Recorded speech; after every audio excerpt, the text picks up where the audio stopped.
often do. I was watching some YouTube videos and particularly the Atheist Experience, and there's, I don't know how many times some Christian will bring up this ridiculous argument that if you've got no God, or if God doesn't exist, then, you know, why aren't you raping and killing and all that shit? And there's so much wrong with this. It's hard to know exactly where to start. I mean, let's start with this.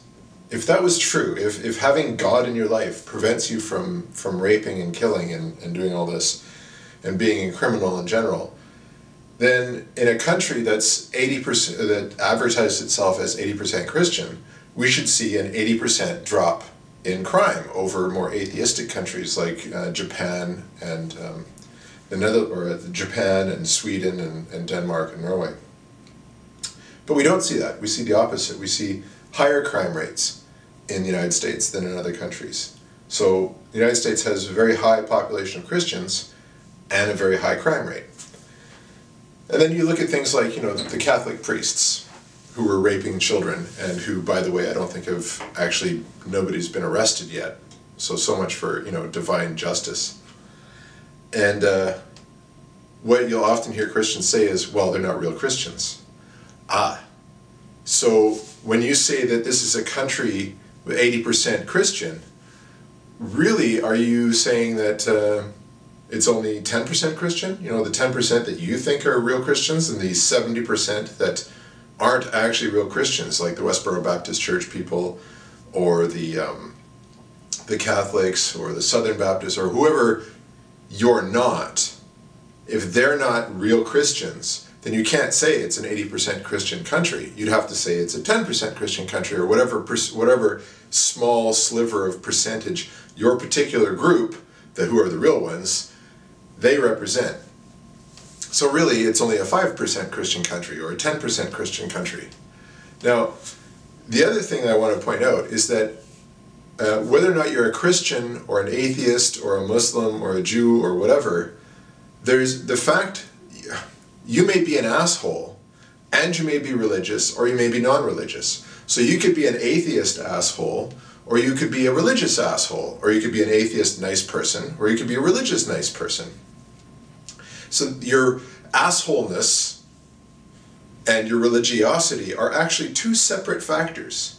So you get somebody like Hitler, who was sort of religious in kind of weird ways, and I think most people will agree that he was an asshole. Then you get guys like Stalin, who was also an asshole. You could argue that, in fact, Stalin was a bigger asshole than Hitler. He killed, what, 60 million of his own people? And yeah, you know, the classics that they always trot out, Pol Pot and Mao Zedong, whatever. But these guys were assholes. Whether or not they're religious is a side issue. There's religious leaders who are assholes. There's religious non-leaders who are assholes. Like, think about the Westboro Baptist Church. Most people think of them as assholes. And they're religious. So you could find, perhaps, arguments or examples of religious assholes and non-religious assholes. The important thing to think about, though, or the important thing to keep in mind, is that religious training can make a good person into an asshole. That's the important point. That's the key. See, the Bible teaches that certain people are scum. Certain people need to be killed. All through the Old Testament. You know, there's the tribes that God says, you know, wipe them out. God says repeatedly, if they do not worship me, kill them. If, you know, Jesus even said that if they don't want me as a king, bring them before me, and we'll burn them, or we'll kill them like sticks pruned off a tree, or whatever. You know, there's, if you really want, I can go dig up the phrase, but Jesus himself basically said, you know, if someone doesn't want me to rule over them, then kill them before me. So here we have a religious book planting an idea that certain people are bad. Not for anything that they did, not for any kind of characteristic of them. They're just bad because they're not one of you. That is the dangerous behavior that comes out of religious teaching and religious training and religious indoctrination. I mean, watch Jesus Camp. They're being taught from like childhood that certain people are bad, certain things are evil. Like Harry Potter is supposedly evil and a tool of the Satan. Like, come on. Like, this is the kind of thing that bends and warps good people to do bad things. And I know that there's plenty of Christians who reject a lot of this stuff. Plenty of Christians who reject the nasty, ugly parts of the Bible. But the question is, what basis are they using to reject that stuff? Because if they get their morality from the Bible, they can't pick and choose. If the Bible is what tells them what's right and wrong, then they don't have the ability to pick and choose. So the fact that they're picking and choosing proves that the Bible is not where they get their morality from. The best you could say is the Bible is a big book of stories, some nice stories, some evil stories, and they get to pick and choose, or they decide to pick and choose which stories to follow. But if you're going to do that, which is fine, I don't have a problem with people picking and choosing what stories, what moral stories to follow from, especially if they're going to pick the good stuff and throw away the bad stuff. That's great.